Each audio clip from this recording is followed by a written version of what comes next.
अस्सलामुअलैकुम, नमस्ते, Sat Shri Akal. Welcome back to my another video. और आज हम लेकर करने वाले हैं महाभारत के ऊपर, मतलब टॉप सीक्रेट्स जिसके बारे में हम शायद बहुत कम जानते हैं महाभारत से रिलेटेड। सो ये श्राप जो हैं इसके बारे में जानेंगे। चलते हैं इस इंटरेस्टिंग वीडियो की तरफ और रिएक्ट करते हैं। So let's start. महाभारत काल के 5 श्राप जिन्हें आज भी भुगत रहे हैं लोग। दोस्तों, यूँ तो आपने महाभारत से जुड़ी कई कथाएं सुनी होंगी, परंतु महाभारत से जुड़ी कई ऐसी कथाएं हैं जिससे आज भी हिंदू जनमानस अनजान है। इस लेख में हम आपको महाभारत काल में दिए गए कुछ ऐसे श्राप के बारे में बताने जा रहे हैं जिसके बारे में ये माना जाता है कि उन श्रापों को आज भी जनमानस भुगत रहे हैं। स्वागत है दोस्तों आपका हमारे चैनल समय चक्र में। पहला श्राप, श्री कृष्ण का अश्वत्थामा को श्राप। महाभारत युद्ध के अंतिम दिन जब अश्वत्थामा ने धोखे से पांडव पुत्रों का वध कर दिया था और इस बात का पता जब पांडवों को चला, तो तब पांडव भगवान श्री कृष्ण के साथ अश्वत्थामा का पीछा करते हुए महर्षि वेदव्यास के आश्रम पहुँचे। पांडवों को अपने सामने देख अश्वत्थामा ने अर्जुन पर ब्रह्मास्त्र से वार किया। ये देख श्री कृष्ण ने अर्जुन को ब्रह्मास्त्र चलाने को कहा, जिसके बाद अर्जुन ने भी अश्वत्थामा पर ब्रह्मास्त्र छोड़ दिया। परंतु महर्षि व्यास ने बीच में ही दोनों अस्त्रों को टकराने से रोक लिया और अश्वत्थामा एवं अर्जुन से कहा, क्या तुम लोग ये नहीं जानते कि ब्रह्मास्त्र के आपस में टकराने से समस्त सृष्टि का नाश हो जाएगा? इसलिए तुम दोनों अपने अपने ब्रह्मास्त्र वापस ले लो। तब अर्जुन ने अपना ब्रह्मास्त्र वापस ले लिया। अश्वत्थामा ने महर्षि से कहा, महर्षि, मेरे पिताजी ने इसे वापस लेने की विद्या नहीं सिखाई है, इसलिए मैं इसे वापस नहीं ले सकता। और इसके बाद उसने ब्रह्मास्त्र की दिशा बदलकर अभिमन्यु की पत्नी उत्तरा के गर्भ की ओर कर दी। ये देख भगवान श्री कृष्ण ने अश्वत्थामा को श्राप दिया, तुम 3000 वर्ष तक इस पृथ्वी पर भटकते रहोगे और किसी भी जगह किसी पुरुष के साथ तुम्हारी बातचीत नहीं हो सकेगी। तुम्हारे शरीर से पीप और लहू की गंध निकलेगी, इसलिए तुम मनुष्यों के बीच नहीं रह सकोगे, दुर्गम वन में ही पड़े रहोगे। और इसी कारण आज भी ये माना जाता है कि अश्वत्थामा अभी भी जीवित है। दूसरा श्राप, मांडव्य ऋषि का यमराज को श्राप। महाभारत में मांडव्य ऋषि का वर्णन आता है। एक बार राजा ने भूलवश न्याय में चूक कर दी और अपने सैनिकों को ऋषि मांडव्य को सूली पर चढ़ाने का आदेश दे दिया। परंतु जब बहुत लंबे समय तक भी सूली में लटकने पर ऋषि के प्राण नहीं गए, तो राजा को अपनी भूल का एहसास हो गया तथा उन्होंने ऋषि मांडव्य को सूली से उतरवाया तथा अपनी गलती के लिए माफी मांगी। इसके बाद ऋषि मांडव्य यमराज से मिलने गए तथा उनसे पूछा कि किस कारण मुझे झूठे आरोप में सजा मिली। तब यमराज ऋषि से बोले, जब आप 12 वर्ष के थे तो आपने एक छोटे से कीड़े की पूंछ में सीख चुबाई थी, जिस कारण आपको ये सजा भुगतनी पड़ी। ये सुन ऋषि को क्रोध आ गया और उन्होंने यमराज से कहा कि किसी को भी 12 वर्ष की उम्र में इस बात का ज्ञान नहीं रहता कि धर्म और अधर्म क्या है, क्योंकि तुमने एक छोटे अपराध के लिए मुझे बहुत बड़ा दंड दिया है। अतः मैं तुम्हें श्राप देता हूँ कि तुम शूद्र योनि में दासी के पुत्र के रूप में जन्म लोगे। मांडव्य ऋषि के इस श्राप के कारण यमराज को विदुर के रूप में जन्म लेना पड़ा। तीसरा श्राप, अप्सरा उर्वशी का अर्जुन को श्राप। ये कथा उस समय की है जब 13 साल के वनवास के दौरान एक बार अर्जुन दिव्यास्त्र की खोज में स्वर्गलोक गया। वहाँ उर्वशी नाम की एक अप्सरा उनके रूप एवं सौंदर्य को देखकर उन पर मोहित हो गई। फिर एक दिन उर्वशी ने अर्जुन को विवाह करने को कहा। तब अर्जुन ने उससे कहा कि मैं आपको माता के समान मानता हूँ, इसलिए मैं आपसे विवाह नहीं कर सकता। इस बात पर उर्वशी क्रोधित हो गई तथा उसने अर्जुन से कहा कि तुम एक नपुंसक की तरह बात कर रहे हो, इसलिए मैं तुम्हें श्राप देती हूँ कि तुम आजीवन नपुंसक हो जाओ तथा स्त्रियों के बीच तुम्हें नर्तक बनकर रहना पड़े।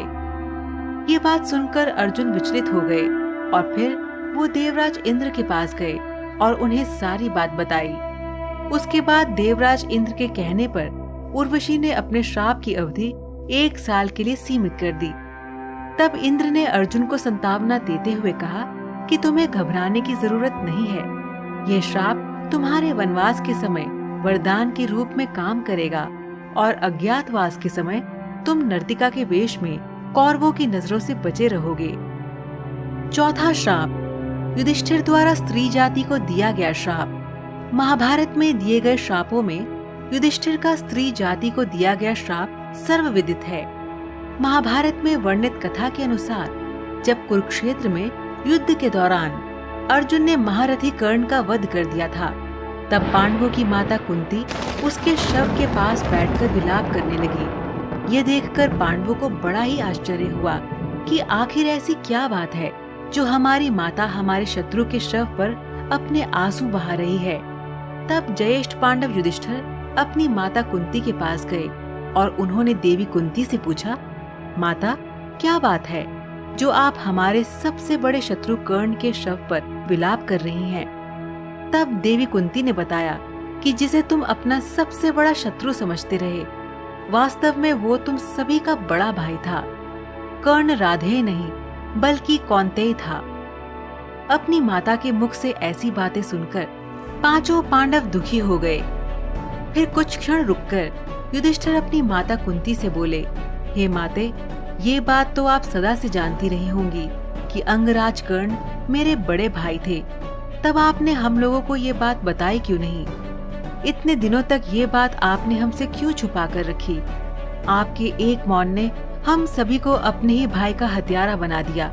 इसलिए मैं आज इस धर्म क्षेत्र कुरुक्षेत्र में सभी दिशाओं, आकाश और धरती को साक्षी मानकर सभी स्त्री जाति को ये श्राप देता हूँ कि आज के बाद कोई भी स्त्री अपने अंदर कोई भी रहस्य नहीं छुपा पाएगी। पांचवा श्राप, श्रृंगी ऋषि का परीक्षित को श्राप। कथा के अनुसार 36 साल हस्तिनापुर पर राज करने के पश्चात जब पांचों पांडव द्रौपदी सहित स्वर्ग लोक की तरफ प्रस्थान करने लगे, तो उन्होंने अपना सारा राज्य अभिमन्यु के पुत्र परीक्षित के हाथों में सौंप दिया।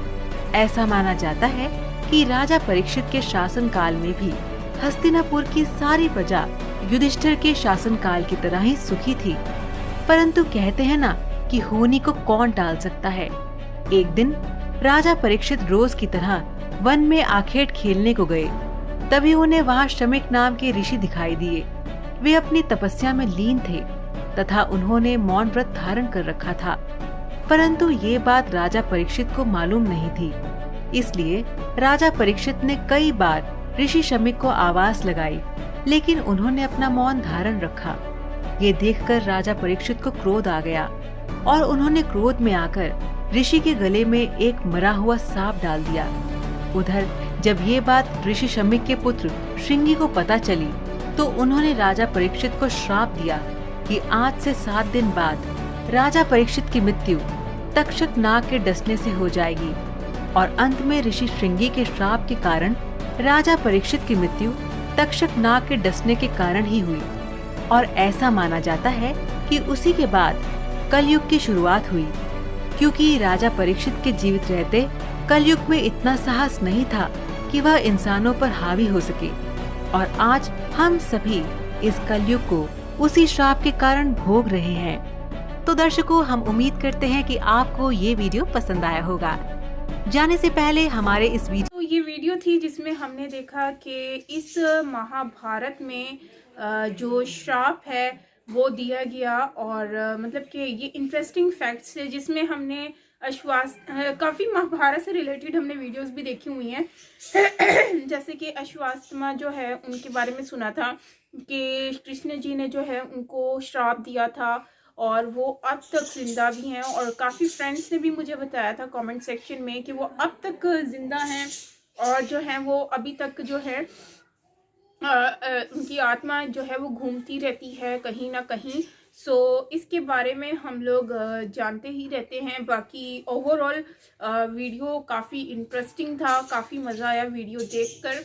और जो है मतलब कि उस टाइम पर अश्वत्थामा जो है मतलब सुना है कि वो बहुत अच्छे थे, लेकिन उन्होंने जो किया था मतलब कि अपना वो अगर नीचे गिरा देते, वो जो उन्होंने आसमान पे जो है वो जो लड़ाई के टाइम पे उन्होंने छोड़ा था, तो अगर वो वापस ले लेते तो उस टाइम पर अच्छा हो सकता था। लेकिन कृष्णा जी को इसी चीज़ का गुस्सा आया था और उन्होंने जो है अश्वत्थामा को जो है वो एक सजा दी थी और उनको श्राप दिया था कि तुम रहोगे और आसमान में ही रहोगे, लेकिन तुम मरोगे नहीं कभी, मतलब कि तुम भटकते रहोगे। तो कृष्ण जी ने उनको ये श्राप दिया था और ये तो मुझे भी रियलिटी का पता है क्योंकि मैं भी इस चीज़ को जानती हूँ। और ओवरऑल मैं यही कहूँगी कि कृष्ण जी जो हैं वो एक क्या कहते हैं, उन्होंने ये श्राप देकर जो है वो उनको अब तक मतलब मैंने लोग कहते हैं कि शायद नज़र भी आता है, जहाँ तक मैंने सुना है कि लोग कहते हैं कि उनको नज़र भी आता है, लेकिन अब मुझे नहीं पता कि वो वाकई में नज़र आते हैं कि नहीं आते हैं, लेकिन लोग कहते हैं कि वो हैं, उनका अस्तित्व भी है, लेकिन वो मरे भी नहीं हैं। लेकिन यह है कि वो भटकते रहते हैं। और दूसरा ये है कि महाभारत से रिलेटेड अगर हम काफ़ी चीज़ें देखें, श्राप तो बहुत सारे हैं, जैसे कि उनको भी दिया गया था, जैसे कि जो है वो क्या कहते हैं, पांडवों की माँ ने भी दिया था और कृष्ण जी को भी श्राप दिया गया था द्वारका के हिसाब से। और हमें इस तरह के बहुत सारे शॉप्स जो हैं वो सुनने को भी मिलते हैं जो कि बहुत ही पावरफुल भी थे उस टाइम पर। और जो है वो आज जैसे कि द्वारका जो है अब देखें ना, जैसे वो डूब चुका है पानी के अंदर, तो ये भी एक श्राप ही था जो कि हमने देखा था कि उस टाइम पर जो है वो जो पांडु थे उनकी माँ ने दिया था।